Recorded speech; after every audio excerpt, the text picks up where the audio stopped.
তো আমাদের মাহফিলে লেখা থাকে নারে তাকবীর আল্লাহু আকবার, নারে রিসালাত ইয়া রাসূলুল্লাহ। এখানে কি আছে? নাই। কেন থাকবে না? কেন? অতিথির নাম দিবেন, বক্তার নাম দিবেন, এত সুন্দর চেয়ার দিবেন, প্যান্ডেল দিবেন, সাজাইবেন, আর জান্নাতের আলোচনা হবে। আপনি একটা রাজনীতির দলকে, আপনার দলের নাম কি? বিএনপি, বাংলাদেশ ন্যাশনাল পার্টি, ঠিক কিনা বলেন? তা আপনি এটা ব্যবহার করছেন না। আমি দাওয়াতি মানে বাংলাদেশের চেয়ারম্যান বলছে, আমি চেয়ারম্যান, আমাকে চেয়ারম্যান বলছে সংগঠন। আর আমরা যেই নবীর আলোচনা করবো, যে আল্লাহর আলোচনা করবো, ওয়াহাদানিয়াতের স্লোগান দিব আল্লাহু আকবার, রিসালাতের স্লোগান দেব ইয়া রাসূলুল্লাহ, এগুলো আর চলবে না। এখন এগুলো উদারমন হতে হবে। এগুলো সামান্য, এগুলো কি এত কঠিন বিষয়? একদম সহজ বিষয়। ওয়াহাদানিয়াতের স্লোগান হলো লা ইলাহা ইল্লাল্লাহ, রিসালাতের স্লোগান হলো মুহাম্মদ রাসূলুল্লাহ। কথা বলেন, ঠিক কিনা বলেন? জান্নাতের আলোচনা হবে, জান্নাতের শান গাওয়া হবে, জান্নাতের জিকির করা হবে, জান্নাতের বন্দনা গাওয়া হবে। সেই স্লোগান দিতে আপনার হীনমন্যতা কেন? এগুলো দূর করতে হবে। হাতে হাত রাখুন, কাঁধে কাঁধ রাখুন, ইনশাআল্লাহ রাজপথ থেকে সংসদ পর্যন্ত উলামায়ে কেরাম কাঁপায়া দেব। কথা বলেন, ঠিক না বেটে?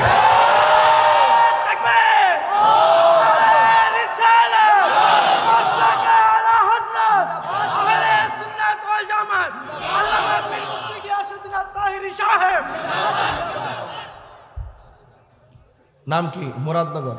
নাম কি? এটা সুন্নি অধ্যুষিত এরিয়া, আহলে সুন্নাত ওয়াল জামাত সব। কথা বলেন, ঠিক কিনা?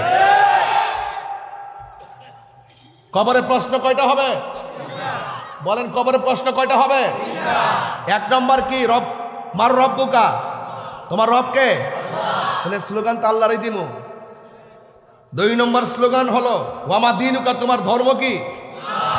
ইসলামটা আমাদেরকে আনছে কে? আল্লাহ না দিছে। ইতিহাস বুঝেন আপনারা। নামাজ যে 5 ওয়াক্ত পড়েন, নামাজের ভিতরে কেমনে রুকু করতে হবে, সাজদা করতে হবে, ওয়াক্ত কোনটা কোন সময়, এইগুলা কোরআনের মধ্যে উল্লেখ আছে। রাসূল বলেন সল্লু কামা রাআইতুমুনি উসাল্লি, তোমরা এমন ভাবে নামাজ পড়ো যেমন ভাবে আমি নবী নামাজ পড়ি। এইজন্য লাকাদ কানা লাকুম ফি রাসূলিল্লাহি উসওয়াতুন হাসানা, রাসূল হলো আমাদের জন্য মডেল, রাসূল হলো আমাদের জন্য আদর্শ।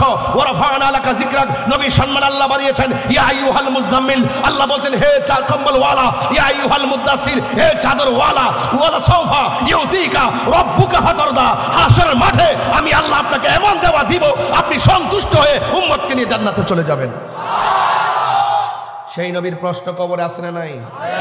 ওয়ামা কুনতা তাকুলু ফি হাক্কি হাযা রাজুল, ওয়ামা কুনতা তাকুলু ফি হাযা রাজুল মুহাম্মদ, মুহাম্মদ সম্পর্কে তুমি কি বলতে? তাহলে কবরে নবীর প্রশ্ন আছে না নাই? এখানে নবীর স্লোগান দিতে অসুবিধা কোথায়? আরে রাখেন, বলে দেন সব শেষ না। আমার বেটা তাহিরের এসে শিয়াইতে বলে দেন বিয়োগ নাকি? এ কয়ে বাড়ি কই? লন্ডন নাকি? আরে বাড়ি কই? আমেরিকা? আরে বুঝছি, আমি চিনি না। আমার মুরাদনগর চিনাইবেন? মুরাদনগরের মাটি সুন্নিয়তের ঘাটি। কথা বলেন, ঠিক না?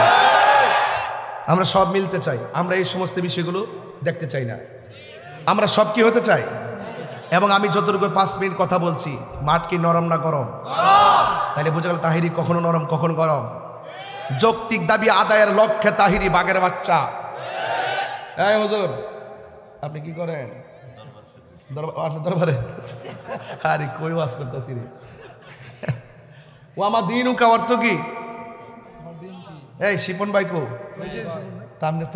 আমার দিকে তাকাইতেন না মাঝে মাঝে। কবরে প্রশ্ন হলো ওয়ামা দীনুকা, তোমার ধর্ম কি? আর এক মৌলবী ওয়াজ করতেছে ওয়ামা দীনুকা অর্থ হইলে কবর জিজ্ঞাসা তোমার দলের নাম কি? এটা কি কাফরের ব্যবসা না ধর্ম ব্যবসা? ইতানের সাথে যায় না। এটার ডাইনও করেন না, পিছনে করেন না। এরা এমন অনেক সময় বিভিন্ন ধরনের কথাবার্তা আপনাকে কিন্তু মিসগাইড করবো। আপনারা কইব একটা ভোট দিলে আপনি যদি কন্যা কিলে আমরা কইতারেন না, আমরা ডাইনে রাখবেন বামে রাখবেন। ধর্ম নিয়ে যারা কথা বলে আমরা বুঝি কোনটা ধর্মের কথা আর কোনটা অধর্মের কথা। লড়াই হবে যেখানে, বাধা হবে যেখানে, লড়াই হবে সেখানে কথা বলে। এটা আমরা ডরাই না বেড়াইতে মেরে বেড়াইতে। হ্যাঁ, কি সুন্দর করে ওয়াজি কইতাছে, একটা বুট দিলে 18 কোটি মুসল্লি নামাজ পড়লে যে সওয়াব, একটা বুট দিলে বলে এই সওয়াব। কি আপনারা এগুলো শুনেন না? এগুলো আপনি এতদিন পরে বুঝছেন তো যে তাহিরি কে আর তারা কে। আমরা কিন্তু বারবার বলছি, দেখেন ধর্ম একটা সুমহান জায়গা, ভালোবেসে সব কিছু করতে হবে। কিন্তু আপনি কাউকে অপব্যাখ্যা করে মিসগাইড করে আমাদের মানুষকে বিভ্রান্ত করবেন, ধর্মের জায়গা থেকে সেটা আমরা হতে দিব না। আপনি রাজনীতির ভাষায় কথা বলেন, এটা ভিন্ন জিনিস, কিন্তু ধর্মকে ব্যবহার করে নিজের স্বার্থ সিদ্ধি হাসিল করার জন্য যারা ধর্মকে পুঁজি করে, যারা আমাদের ধর্মকে কলুষিত করে, আমাদেরকে প্রশ্নবিদ্ধ করতে চায়, এদেরকে বলবো মুখে লাগাম দেন, লাগাম দেন, লাগাম দেন, লাগাম দেন। উমা মন্দির ভিসেরে কে গিয়া কইতাছে আল্লাহর প্রশংসা করে আমরা যে এখানে আইতাম করছি, আর কইতাছি তো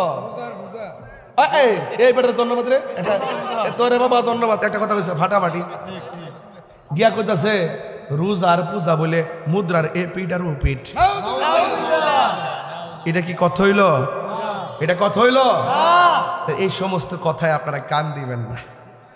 আমরা আসি তো ইনশাল্লাহ, পাহারা দিবার লাগে রেডি আছি ইনশাল্লাহ। সময় মতো আমরা কামটা আমরা সুন্দর করে করে দেবো। রাজি আছেন রে ভাই? রাজি কথা না, হাত তোলে, হাতে বেড়ায় তোর করে বেড়ায়।